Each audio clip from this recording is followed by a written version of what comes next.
Welcome to the NS9 Postgame show powered by Primanti Brothers. I'm Ryan. He's Cody. Cody, I'm not sure if you can show what dejected means, but it might be on the look of our faces for today's show. How are you doing today, Cody? Frustrated.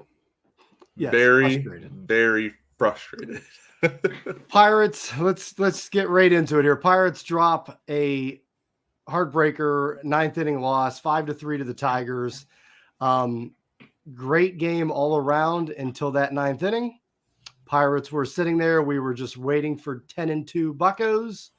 This Buccos team, we're going to talk all great things again. And the bottom finally fell out. And it fell out in the form of David Bednar not being anywhere near the plate, hitting everybody, and just giving up the complete game lead victory. So, yeah, Cody. Yeah, let's talk Bednar. Let's get to the positive stuff first. Let's keep people in here. Let's keep people in the show. Let's talk about the positives. Martin Perez looked like the Martin Perez I think everybody wanted to see. Like, that was the guy. 2022 was, I guess, his best season. That's what people were talking about, at least on Twitter. But like, he's the guy that came from the World Series winning team. He's the guy you want him to be. Like, it's everything you could have asked. 8 innings, only 1 earned run. What was it? 7 strikeouts, I believe.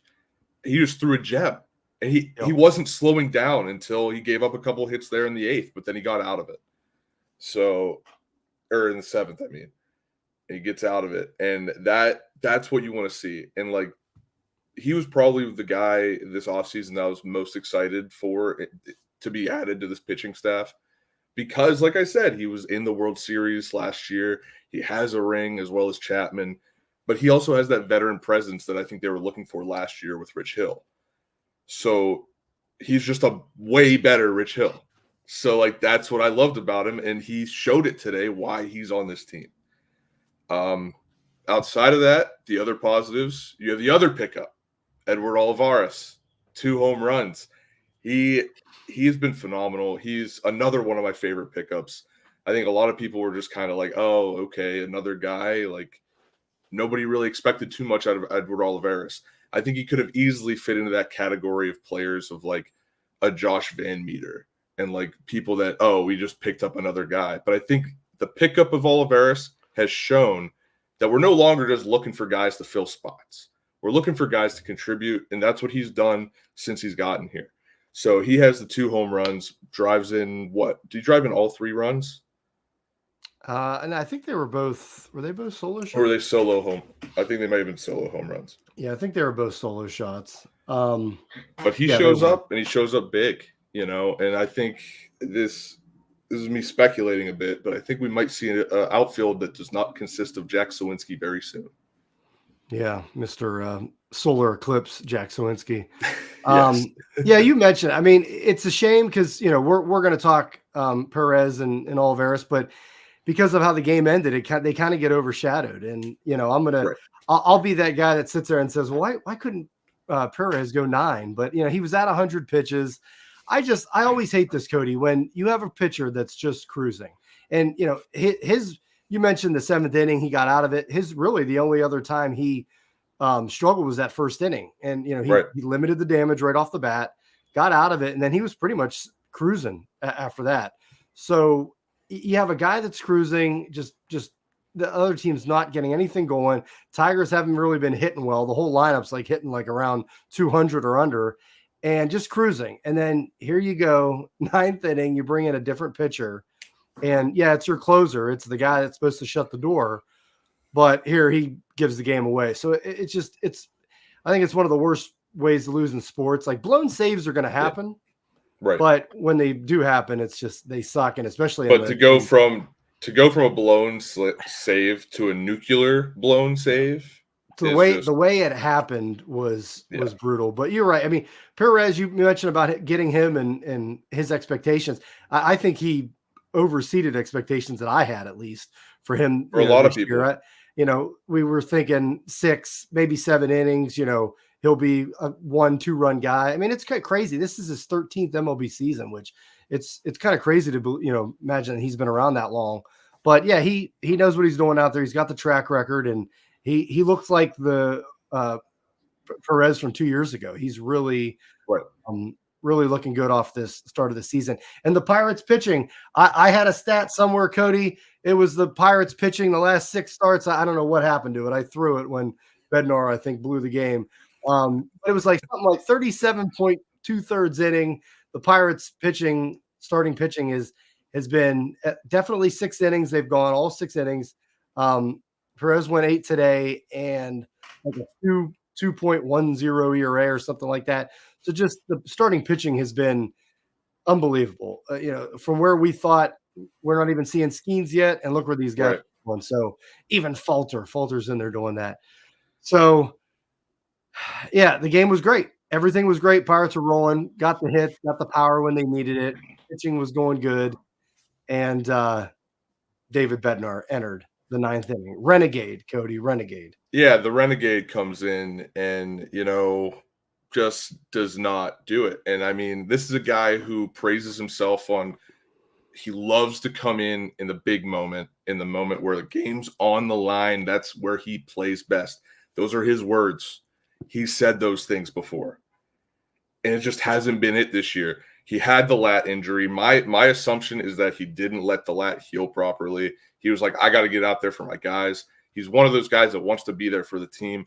But sometimes you got to sit back and say, hey, I got to get healthy before I come back. Because this bullpen, we've seen it. Even without Bednar, they're dominant.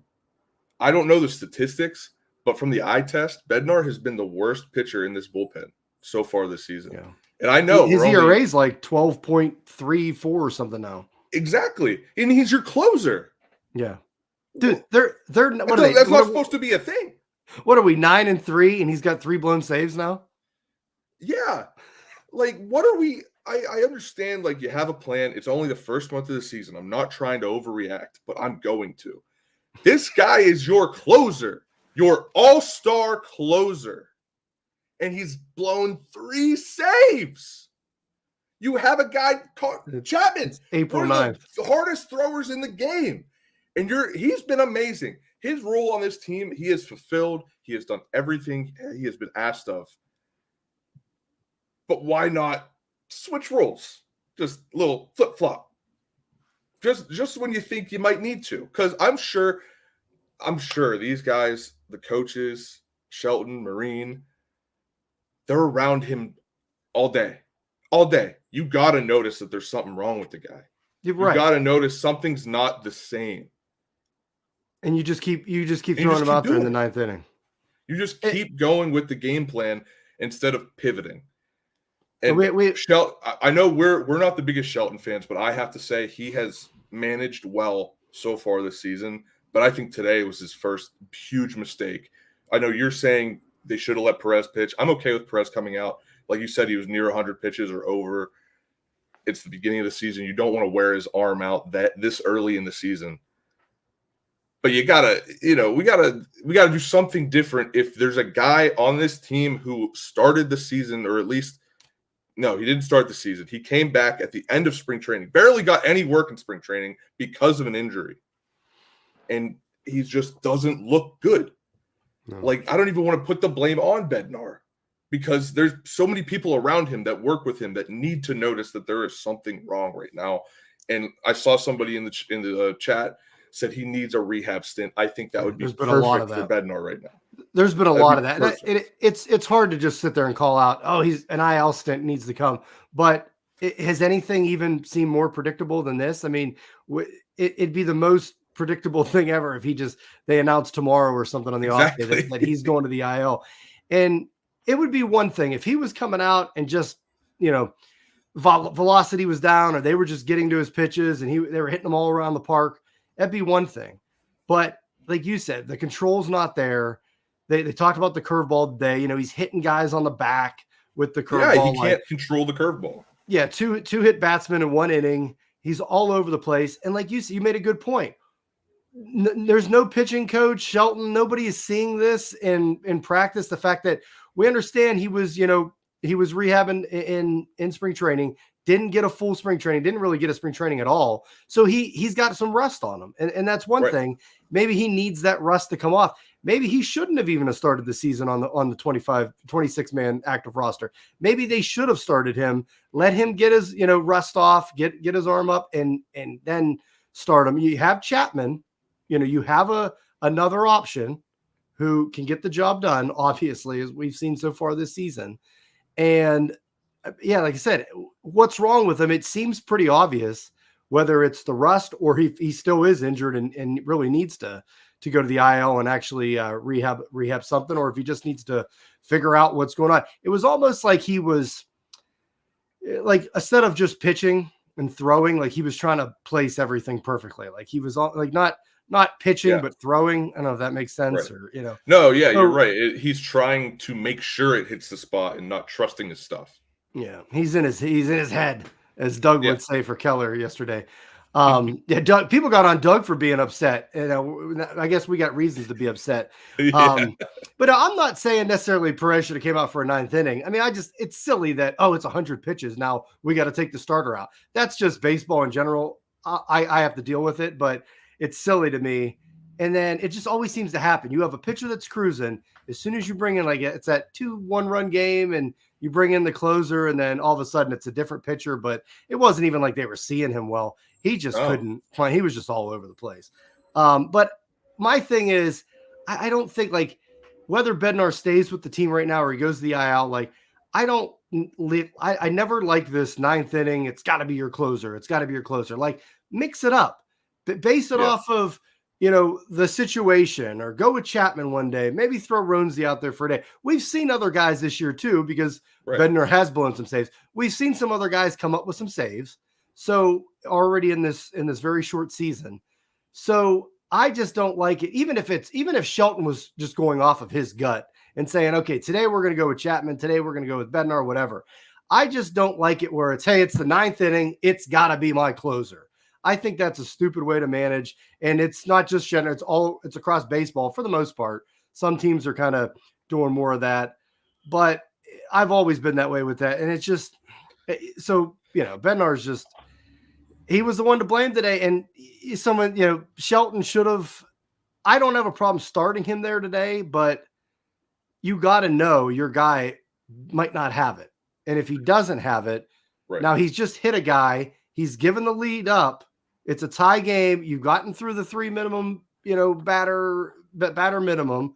Get him out of there. Put Chapman or Ronzi. Well, that was the most egregious thing that I noticed watching the game, was they didn't even call the bullpen until the lead was given up. Like, it was 3-3 and they had no one up in the pen. It was just like, all right, well, guess we're going to let them try and figure it out. We still need 2 outs, I think it was. And it's like, dude just blew the game. Like, as soon as the game is tied, you should be getting someone up in the pen. I don't see a reason not to. Yeah, it was 5-3 when they made the call to get Ronzi back up. I think it was 4-3, but it was on the verge of 5-3, because I think it was 5-3 once that bloop single went over Alika's head. And he had been warming in the inning before, so it wasn't, he just needed a little bit, but he should have been up at least. When that bullpen was silent, and it was like from the first 2 batters, a 5-pitch walk, and then he hits the guy. You're like, this is scary. Like, you got the game on the line. So yeah, I think that was Shelton. That was probably his first, like you said, he's been doing a good job managing this season. Of course, that's easy to say when your team is 9-2 and everybody just seems to be making the moves. When you put somebody in, they're getting the job done and they're doing it. So it's obviously the manager is going to get it's an easier job to manage. But I think this was the first really situation where he kind of fumbled it and just not being as quick as to the punch that he should have been with the bullpen. Right. And it's like you want to trust your players, but also when they're showing you like, hey, something's wrong here, you should probably be like, all right, Can't trust you. Got to get somebody up. We're going to try and save this game. Because even if this game ended up being a 4-3 game going into the ninth or into the bottom half of the ninth, I would have been way more comfortable. Because this team offensively has shown us we can come back from a deficit. But whenever it's 5-3 and the game's on the line, that's where my confidence plummets. Because it's like now you don't need just one run to get it to extras. Right. Now you need 2. And that's asking for a lot. Not saying this team can't do it because they've proven they can this year. But in any situation, that's asking for a lot from your offense. Yeah. And you can't they're not going to do it every time. I mean, we saw this 2 days ago against the Orioles. And look, there's going to be games all year where you stole a game and this one you blow and you give up. So like it's going to balance out. You're going to have those games. The Pirates stole one 2 days ago against the Orioles, and this one they completely gave away. Just completely gave it away. And you're going to have those, but it's just a shame. And as far as we're getting on Bednar, we're getting on Shelton. I saw a lot of stuff on Twitter or X today. Bednar is feeling like we talk about living too long to see yourself become the villain. Bednar is feeling the wrath of Yinzer Nation right now. And I'm not all in agreement. Like, don't sit there and say mean, ridiculous things about the guy. Yeah, no. It wasn't all on him. Somebody on that Pirate staff should have saw that the guy doesn't have it. Maybe even before this game or before the season started, and sat him down and just said, hey, we got some other guys in the pen. We signed a guy for Chapman because of things like this. Let's just go with Chapman as the guy to start. Let's get Bednar's rust off and then get him back in there. And they didn't do that. So it wasn't just Bednar dropping the ball. It was a lot of, in my opinion, a lot of guys that could have spoke up there and just not had him out there in that situation or even on the active roster. So don't be, I don't want to see these vicious tweets that you see from these, fans on here that they get on the player. So, hey, Bednar has pitched a lot of great games for the Pirates. Right. He's been unbelievable for 2-3 years now. It's April 9th. It's early in the season. Like, hopefully the guy gets it worked out, gets the rust off, IL stint, whatever it needs to be. That's why you got coaches to figure it out and help him out.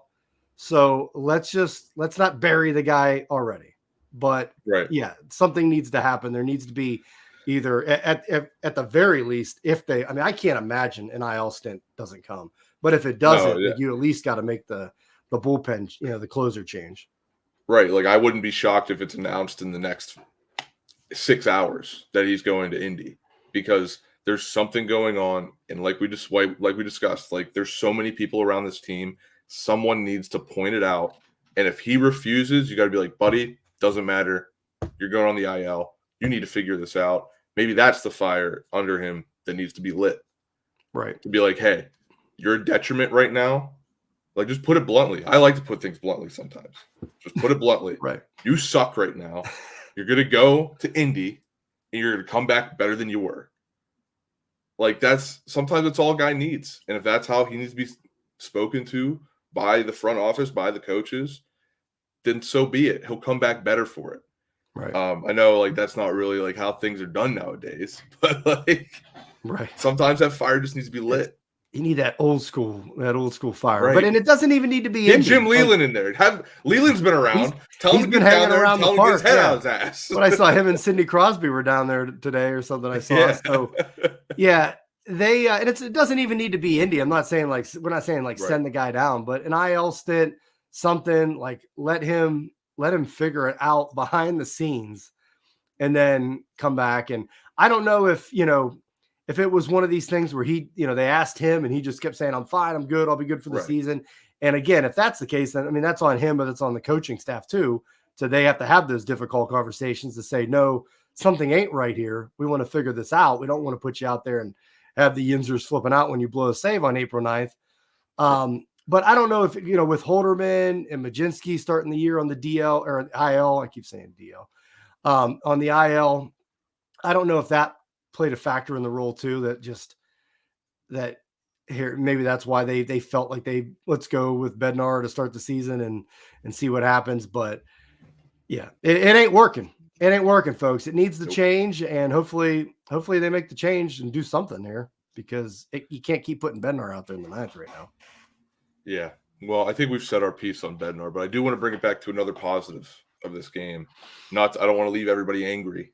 I know we've been angry for a long time. Let's look look no at the sandwiches to give out. I wanted to give out. I know, no sandwiches, but I do want to point out Brian Hayes, 2 for 4 today, had an RBI. Hoping he's starting to come along. He had a couple bad games. He's been here and there this season, I think, but I did like seeing him go 2 for 4 with an RBI today, and that's something that I think is good for us to look at and be hopeful for the future. Right. And Hayes had a great game.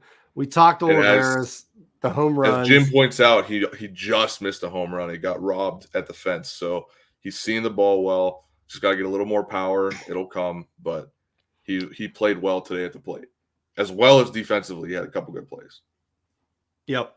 The offense, Casey Mize was, he was the top first-round pick, high first-round pick. He might have been the first overall. I think so. He's been out for a while. This, I think, is like second start or something on the year. The Pirates weren't like, it wasn't like they were teeing him off on him all over the park, but no. Olivares certainly, yes. took him deep. Like I said, Hayes had another one to the wall. Reynolds had a double. I mean, the Pirates it's kind of weird. Like the other day when they came back in that game, the lineup's been great, but they haven't been like, I was expecting more. I guess, well, it's silly to say like more power because Olivares just had a 2 home run game, but I guess maybe more power from Cruz, and he's had a bunch to the wall, and he's had a home run or 2, but it's just, I guess I'm more expecting like just more home runs spread out for everybody. And we've had home runs. There's been like one or so a game, and that's compared to the last 6 years, an improvement, but I'm just hoping for more. And I don't know if that's just my high expectations or what, but I don't know. Like the lineup has been good, but it's just, I feel like they're just on the cusp of really breaking out and really showing off the power. Yeah. And they mentioned that on the broadcast as well. Like, I think was it Bob Walk today? Yep. I don't know. Walkie it was Walk. Walkie and Rock sound very similar to me, so I had to double check. I'm pretty sure it was a Bob Walk, yeah. But Bob Walk was talking about like this team, they're not expected to have the power, but you can see that it's coming. The power will be there when it's needed mid-season. He said, especially with the weather, like it's still cold. I mean, today was a beautiful day at PNC Park, 75 degrees, slight breeze. It was a beautiful day. I think that's maybe why we saw so many balls hit deep, but not getting just quite out. But as the temperature gets up and, the air is a little, I mean, in Pittsburgh it gets thicker, but, around the league, the air will be a little thinner and you'll be able to hit more balls deep. And I think that you're right. This team is on the cusp of that. It's coming. The one person in that aspect that I've honestly, this is a hot take. I've been slightly disappointed in is O'Neal Cruz. Not expecting every at bat to be a home run, but I mean, I'm expecting a little more. And maybe it's coming. Maybe it's give him a month and maybe it'll be there. But he's a guy who he has performed not up to my expectations so far. Because everybody's saying, oh, he's the star. He's this guy. And I'm like, I still don't feel it. Like Connor Joe is outplaying him right now, in my opinion.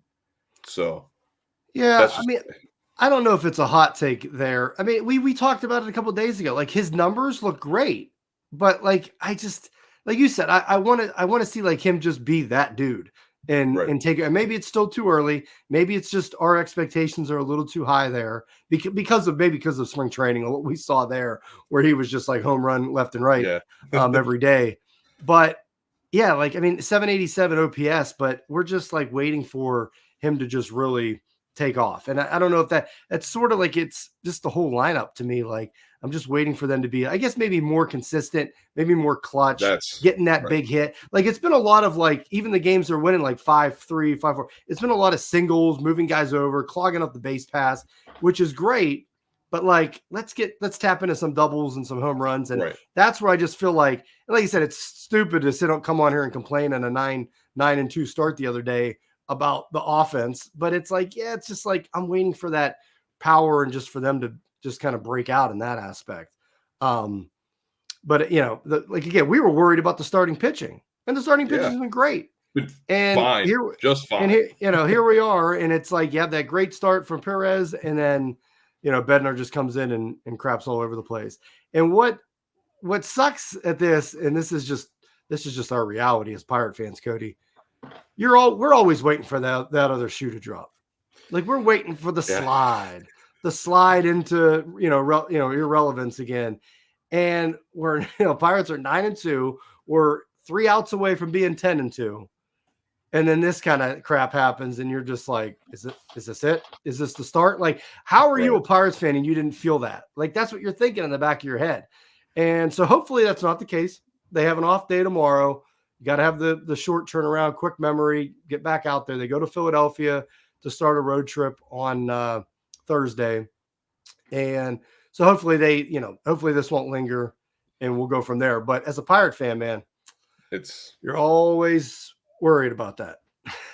Right. And this beginning of the season, like, all my friends they're Yankees fans, they're Phillies fans, they're Mets fans, even though they're not too good right now either. But I'm always hyped about the Pirates, and they're like, yeah, but they're the Pirates. And that's where, after a loss like this, from what has been happening, we've been taking care of business against these bad teams, plus a good team in Baltimore. Then to have a loss like this, granted, Detroit has started the season on a good note, but you look at them and you're like, to me, Detroit feels like what Pittsburgh was last year. Alarm. So, yeah.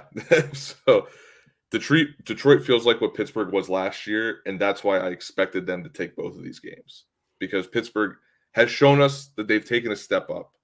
Right. And Detroit is right behind them, but I think they're a year behind. So that's where I will end my piece. Yeah, and a comment on here from Clutch Sports. He said the Pirates are second in MLB in doubles, and I haven't fact checked that. I have no reason to believe that that's not true. It just doesn't seem like it, and maybe that doesn't feel like it comes at the right times, right? And that's exactly where I was going. Like they're not driving in those runs on the doubles and home runs. I guess it's always solo shots or nobody's on base in a double. That's at least the way it seems like, just off the top of my head. That it's been a while, like something just hasn't been right there.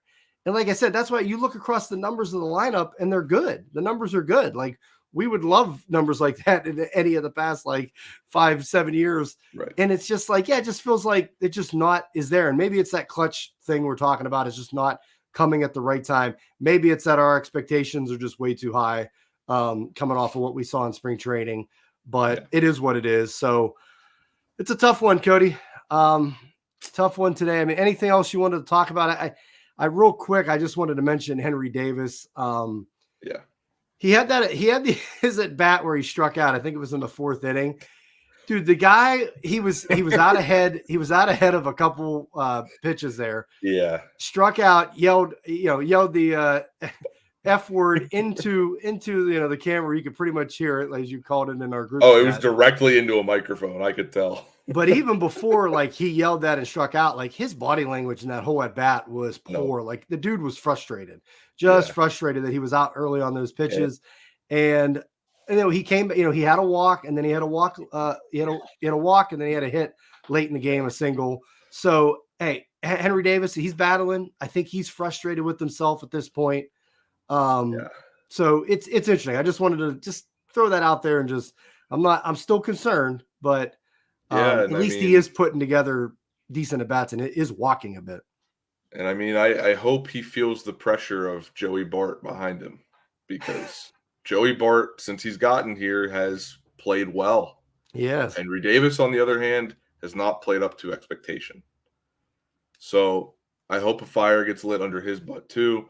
I'm gonna go back to what Tyler said. I still don't think he's seeing the ball well, and it was evident today with him being too early on pitches.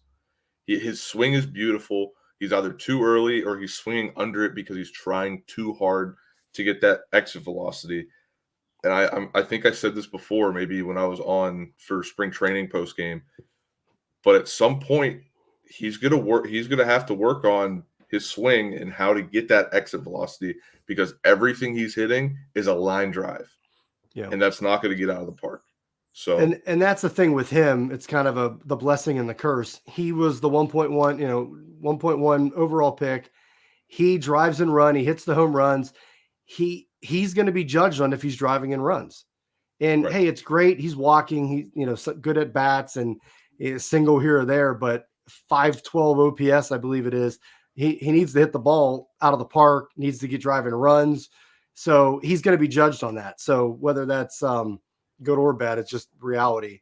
So he's got to start doing that, and we'll see. But, yeah, and I mean, Jim mentions here he was on base 3 times today. That's good to see. Right. As I said, he's walking. He's putting up the good at bats. It's just we need him driving and runs. Jim, come on, come on. I think Jim knows that. Louisville product. Let's go. All right, Louisville grad. That's right, Louisville. I call it Louisville. Louisville. Right. Oh man. Anything else you want to talk about? Because I gotta go. I gotta go to a bus stop. I gotta go hang out. We're already 4 minutes past your heart out. So well, it's 3:34 on my clock, so I don't know, but well, that's what I thought your heart out was with 3:30. Nah, 3:35. We're good. We're good. All right. Well, let's get out of here. All right. Thanks everyone for watching. Sorry we couldn't give some sandwiches out, but maybe on Thursday we'll be back. All right. See you guys. See you folks. Hey, you all. Thank you for watching. I know we try to provide the most entertaining content that we can, and we'd love to spread it to as many people as possible. So I know it doesn't seem like a lot, but if you could take the 5 seconds to like this video and subscribe to the page, it helps out so much more than you know. Thank you, and let's go Bucks.